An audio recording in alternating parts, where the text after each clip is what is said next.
selamat pagi Bapak Ibu. Pagi. Iya, apa kabar kita? Ya, hari ini kita akan belajar firman Tuhan yang kita akan pelajari dari Filipi pasal yang keempat, ya, ayat yang keempat sampai yang ayat 6. Tema yang mau kita renungkan hari ini adalah bersukacitalah senantiasa dalam Tuhan. Ya, bagaimana kita bisa bersukacita senantiasa? Ya, ketika saya mempersiapkan firman ini, saya meneliti, bahkan melihat dari awal surat yang ditulis Paulus ini kepada jemaat Filipi. Ya, bagaimana Bapak Ibu, kalau dilihat bahwa kata sukacita ini yang tertulis di dalam Alkitab menurut terjemahan lain itu, di dalam Alkitab itu diungkapkan sampai 225 kali. Ya, banyak. Sedangkan ada kata berbahagia di sana itu hanya kalau kita lihat sukacita dengan berbahagia itu hanya sekitar 42 kali. Ya, apakah bedanya sukacita dengan berbahagia? Ya, kalau sukacita ini salah satu buah roh, di mana dalam Galatia 5 ayat 22 dikatakan buah roh yang kedua adalah sukacita. Ya, ada kasih, ada sukacita. Ya, Bapak Ibu, maukah kita hidup bersukacita? Mau nggak? Ya, ada mungkin lalu berevansi jadi. Tapi kalau engkau mau bersukacita dan mempelajarinya bersama Tuhan, itu akan menjadi milik kita. Ya. Oleh karena ini, saya memang waktu saya melihat tulisan Paulus ini kepada jemaat Filipi bahwa sebenarnya Paulus waktu itu di penjara. Tapi bagaimana dia mengungkapkan sukacita? Beberapa kali sampai 14 kali dia mengatakan bersukacita. 14 kali di dalam surat Filipi ini. Ya, baik, mari kita baca dulu Filipi 4 tadi ayat 4 sampai nanti ayat yang ke-6. Baik, saya akan baca ayat yang genap, nanti Bapak Ibu membacanya ayat yang ganjil sampai ayat 6 saja. Bersukacitalah senantiasa dalam Tuhan. Sekali lagi kukatakan bersukacitalah. Hendaklah kebaikan hatimu diketahui semua orang. Tuhan sudah dekat. Janganlah hendaknya kamu khawatir tentang apapun juga, tetapi nyatakanlah dalam segala hal keinginanmu kepada Allah dalam doa dan permohonan dengan ucapan syukur. Ya, saya akan baca ayat yang keempat. Bersukacitalah senantiasa dalam Tuhan. Sekali lagi kukatakan bersukacita. Pengalaman Bapak Ibu setelah menerima Tuhan Yesus, gimana kira-kira kalau kita baca ayat ini? Paulus mengatakan bersukacitalah senantiasa dalam Tuhan. Sekali lagi kukatakan bersukacita. Ya. Jadi bersukacita, sukacita, kata dasarnya itu sukacita itu sifat. Kata sifat yang menjadi buah roh dalam hidup orang yang percaya. Ya, di sini Bapak Ibu, kalau saya melihat sedikit dalam Mazmur 16, ini saya akan baca saja, bagaimana sukacita itu ada pada Allah. 16 ayat 11 ya. Saya akan lihat sebentar Mazmur. Mari kita lihat Mazmur 16 ya, ayat yang ke-11. Coba satu orang membacanya.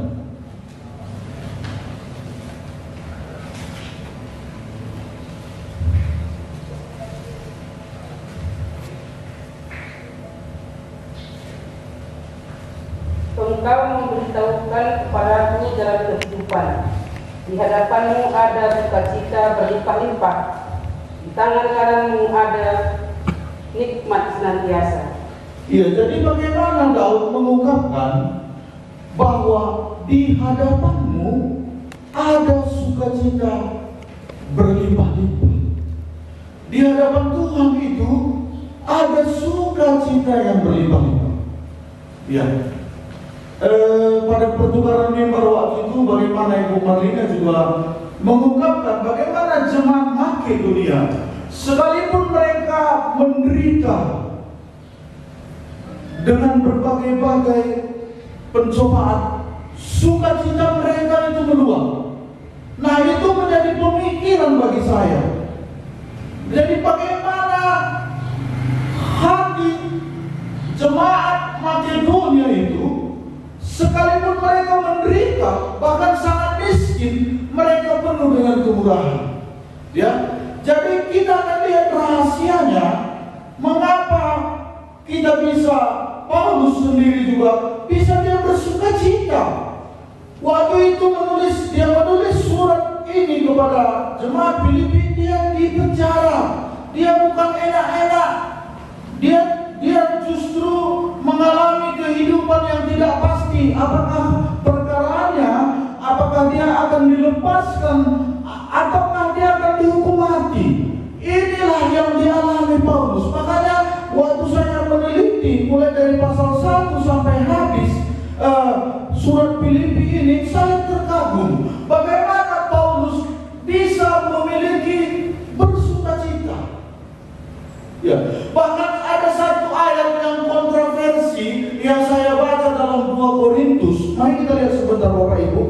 Bagaimana dalam keadaan berduka dia katakan justru bersukacita. Ini saya merasa kontroversi. Coba mari kita lihat dulu sedikit ya. 2 Korintus 6 ayat 10. Ya. Ini saya waktu menelitinya dalam 2 Korintus ya, 2 Korintus 6 ayat yang ke-10.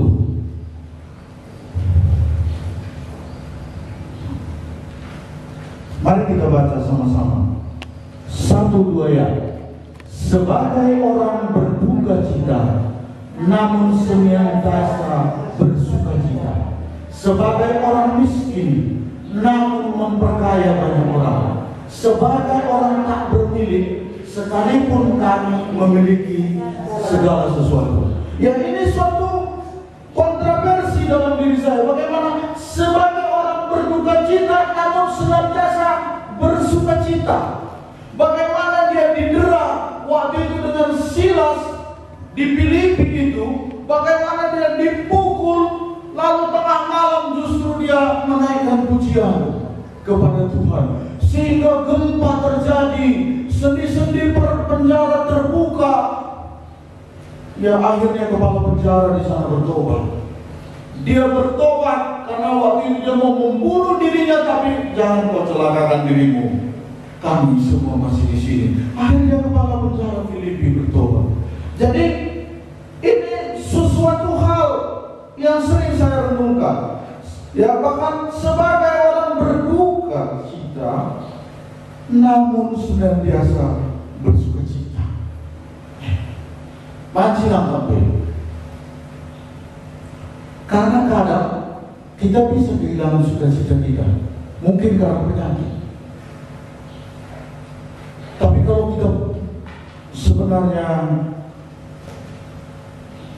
kita lihat rahasianya ya, kenapa Paulus bisa bersukacita. Yang pertama, mari kita lihat ayat yang ke-6. Kenapa Paulus? Ada 4 di sini. Mungkin nanti Bapak Ibu boleh pelajari lagi. Tapi kenapa Paulus boleh bersukacita? Jadi orang yang beriman kepada Kristus, yang dosanya sudah diampuni,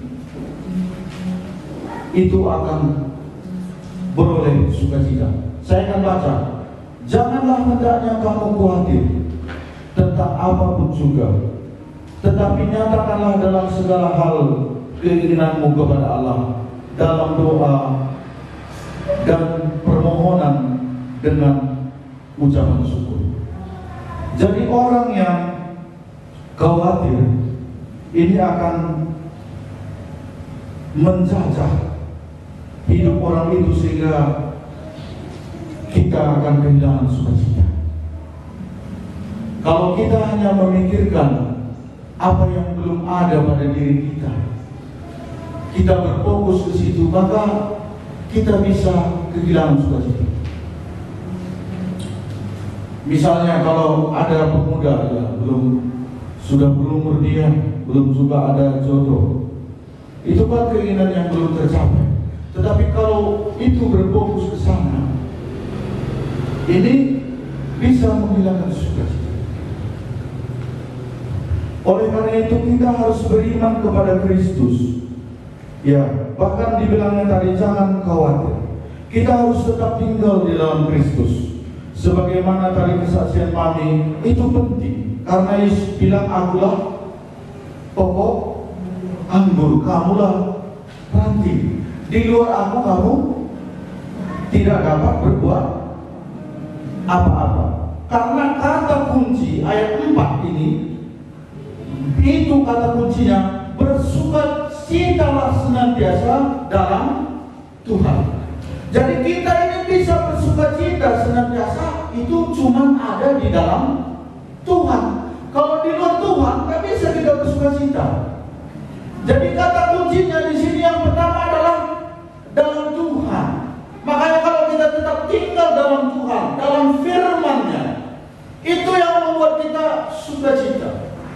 Bapak Ibu ingat lagu adalah sukacita di hatiku, di hatiku, di hatiku adalah sukacita di hatiku, diberikan Tuhanku. Jadi yang memberi itu sukacita Tuhan. Kekuatan kita tidak ada, apalagi di tengah badai, di tengah gelora kehidupan, di tengah penyakit, di tengah banyak tantangan.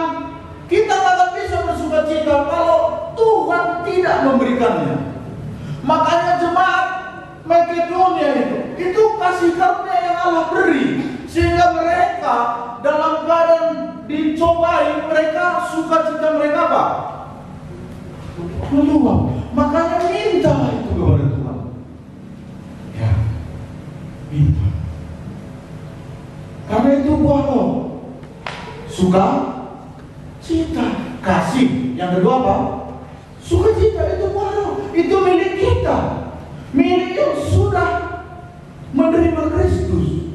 Ya, jadi kalau ada orang tidak bersukacita, dia sudah menerima Yesus katanya, berarti dia masih terbelenggu dalam dosa, terbelenggu dalam rantai jajahan. Mungkin ada bagian dalam hidupnya yang belum dia serahkan kepada Tuhan, sehingga itulah yang membuat dia tertawan, sehingga itu tidak membuat kebahagiaan, sukacita. Ya. Yang kedua, kalau kita mau sukacita, bersyukur.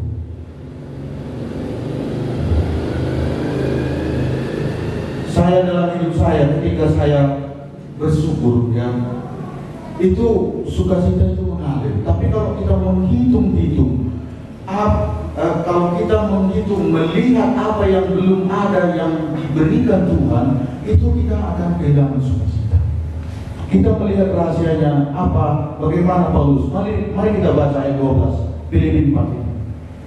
Bagaimana Paulus menyadari dalam keadaan susah, dalam keadaan miskin, dia bisa menerima kehidupan seperti itu.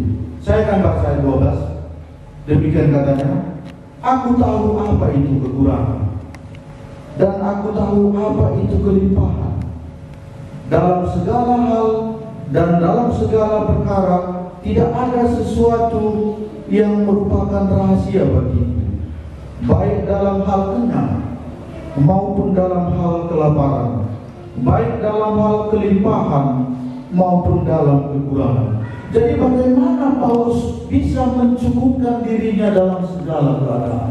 Itulah yang membuat Paulus itu senantiasa bersukacita. Saya terkagum ketika membaca ini. Jadi dia bisa mencukupkan dirinya sebagaimana mungkin dalam kelaparan dia juga pernah mengalami, ya dalam kelimpahan juga pernah dialami, tetapi dia bisa bersyukur dalam semua itu. Itulah yang membuat Paulus bisa bersukacita senantiasa. Ya, bersyukur ya. Bapak Ibu, gimana pengalaman kita? Bisakah kita bersyukur atas apa yang terjadi, yang kita alami dalam hidup kita? Kalau ada sesuatu yang mungkin menyesakkan kita, kalau kita memandang Tuhan lalu kita bersyukur, maka sukacita itu sebenarnya mengalir dalam hidup kita. Tapi ketika kita anggap itu suatu momok atau sesuatu yang wah, gimana nanti?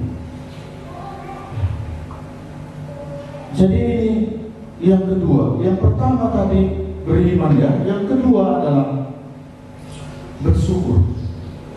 Mensyukuri apa yang apapun terjadi dalam hidup kita. Yang ketiga Bapak Ibu,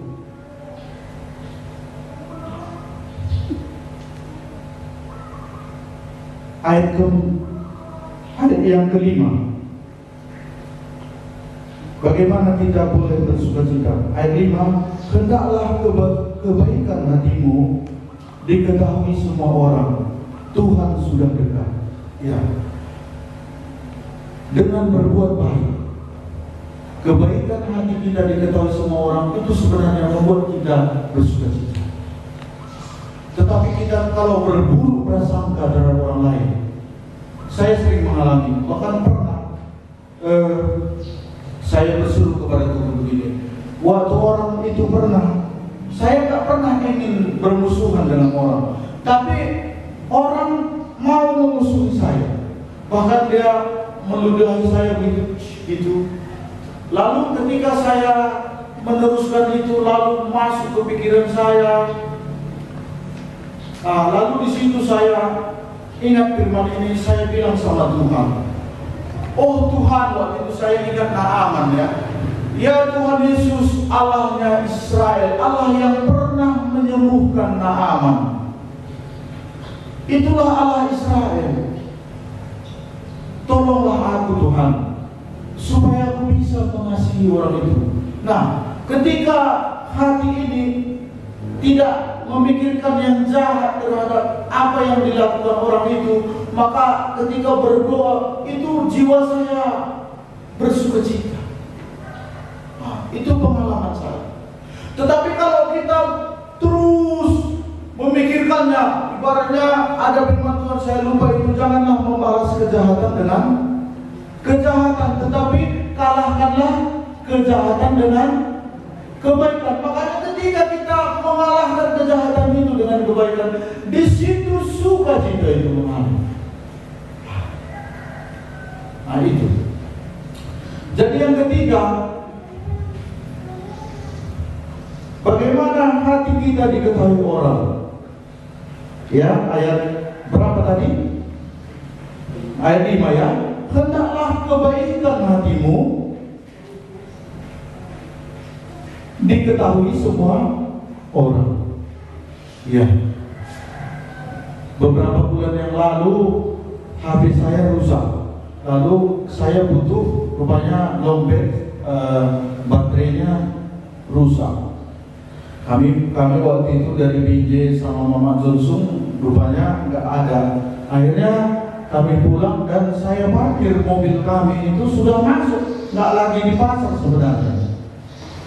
Itu ada bengkel yang modal.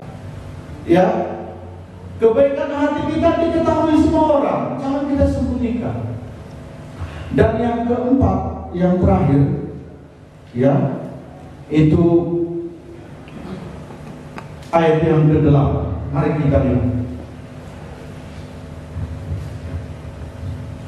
Jadi akhirnya saudara-saudara, semua yang benar, semua yang mulia, semua yang adil, semua yang suci, semua yang manis, semua yang sedap didengar, semua yang disebut kebajikan dan patut dipuji, pikirkanlah semuanya itu. Ketika kita memiliki hati yang suci, pikiran yang suci, yang bersih, itu membuat kita bersukacita. Tapi kalau kita berburuk prasangka kepada orang lain, ya, ini membuat kita kehilangan sukacita. Zaman ini saya melihat banyak dosa, apalagi di tengah-tengah orang baru. Saya melihat dosa berprasangka ini banyak. Kita berprasangka buruk terhadap orang. Ini membuat kita tidak bersukacita. Makanya firman Tuhan Paulus katakan apa? Semua yang benar, semua yang mulia, semua yang adil, semua yang suci, semua yang manis, semua yang sedap didengar, semua yang disebut kebajikan dan patut dipuji, pikirkanlah semuanya itu. Ya, inilah rahasia bagaimana Paulus boleh senantiasa bersukacita. Bahkan di dalam Filipi ini kita melihat Paulus itu senantiasa bergerak. Dia tidak pernah diam. Dia selalu aktif membela Injil, bahkan memberitakan Injil, bahkan siap mati. Nah, inilah yang membuat saya mengimani, itulah yang membuat Paulus itu senantiasa berbahagia. Mari kita lihat mengakhiri firman Tuhan ini, Filipi 3 ayat 14.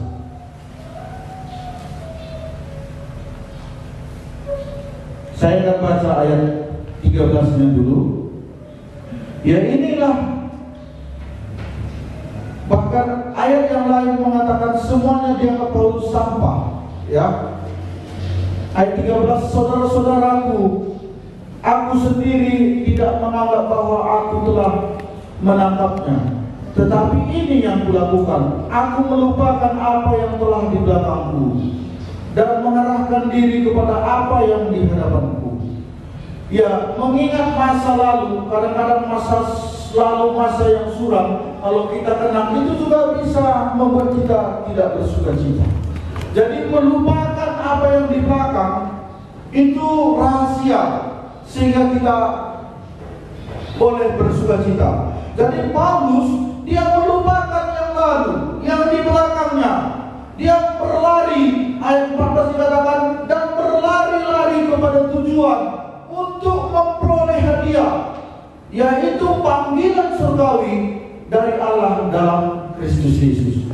Jadi inilah rahasia hidup Paulus, sehingga bagaimana dia, seperti yang saya katakan tadi, kontroversi, tetapi dia boleh bersukacita.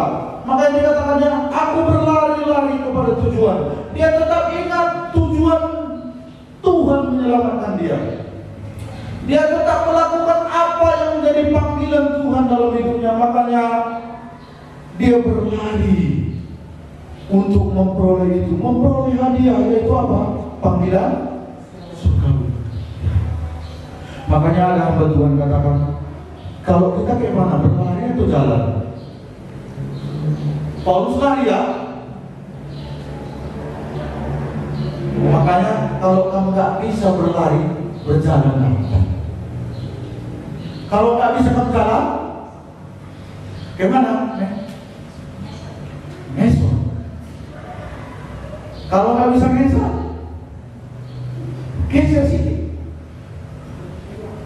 Ya, tapi kalau kita berlari, sebenarnya itu yang membuat sukacita itu melimpah.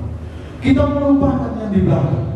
Ya, nggak melupakan. Kalaupun kita ada penyakit kita, sebenarnya kita melupakan itu, menginjil. Kadang lupa penyakit itu. Ya. Saya pernah punya masalah berat kali. Waktu itu saya jumpa pula orang yang bermasalah. Lalu waktu saya cerita, saya menginjili dia, saya lupa masalah saya tadi. Nah, itu rahasia yang ajaib yang Tuhan beri.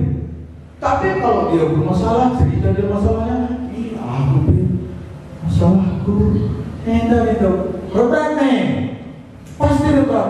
Tapi kalau kita menceritakan kasih karunia Allah yang membebaskan kita dari belenggu dosa, dari kuasa kegelapan, ya bagaimana Injil itu kita sampaikan, itu yang sebenarnya membuat kita bisa bersukacita. Ya, jadi inilah firman Tuhan. Rahasia bagaimana bersukacita, pertama tadi beriman. Yang kedua, apa tadi Bapak Ibu? Bersyukur, ya.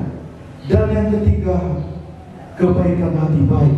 Kebaikan hati kita diketahui orang. Yang keempat, bersih, suci hati kita. Jadi kita lawan. Kalau ada muncul, kadang-kadang kami laki-laki ini munculnya. Kalau kita disakiti tak cocok, bisa berperang di sini. Perang sih. Kamu nggak pernah gitu? Hah? Meranai je. Meranai itu pasti menghilangkan sukacita. Apalagi lama kita di pasar, ya pasti. Aku aja keturunan penyembah berhala. Bapak itu marah, berantem dari dulu. Bapak di kampung itu nggak ada satu pun dulu kawan yang nggak berantem di kampung kami loh. Makanya dulu kata orang, siamu kena sini bro, orang lagi kena man anak semua. Itu saya ingat itu sampai hari ini. Kenapa? Ada begitu bapaknya, anak begitu. Tapi ya puji Tuhan, saya diubahkan Kristus. Kalau tanpa Kristus, saya pun ya pasti mengikuti tabiat dosa yang diwariskan orang tua. Kain kan gitu. Adam kan menipu dia. Kau makan buah pohon yang dilarang itu, kata Tuhan. Apa kata Adam? Istri yang kau tempatkan di sisiku. Datang Kain. Waktu dia membunuh Habel, apa katanya? Mana adikmu? Aturannya jawabnya gimana Bapak? Hah? Gimana Kak? Enggak. Apakah menjaga adikku? Akhirnya apa kata Tuhan? Tuhan mengutuk Kain kedua kalinya. Tanah terkutuk. Tanah tidak akan menghasilkan sepenuhnya lagi. Lalu engkau akan menjadi pelarian. Kalau bahasa karunia itu lebih mantap. Kamu akan jadi geluh mampa-mampa. Makanya banyak hari orang berdosa mampa-mampa geluhnya. Ergidekan dia menggondau ke Tuhan. Kenapa orang narkoba? Kenapa orang hari ini banyak kesana kemari mampa-mampa? Karena hatinya itu lebih mampa-mampa. Mari mereka lagu baru. Mampa kau tendingku, sayangi, katanya. Mampa, tendil lebih. Mengenai tandi ada mampa. Iya, geluh mampa-mampa. Makanya mampa. Makanya dosa itu dampaknya geluh mampa-mampa. Nanti bisa Bapak Ibu baca Kejadian 4 itu. Akibat dosa. Ya, jadi inilah firman Tuhan. Bagaimana kita bisa bersukacita. Amin. Mari kita berdoa. Tuhan, terima kasih. Hamba-Mu terbatas. Biarlah berita firman-Mu hari ini, dia juga menginjili hamba-Mu pribadi, menginjili kami semua yang mendengar. Firman ini untuk hamba-Mu juga. Bagaimana hamba-Mu merenungkan rahasia hidup bersukacita senantiasa. Terima kasih Tuhan Yesus.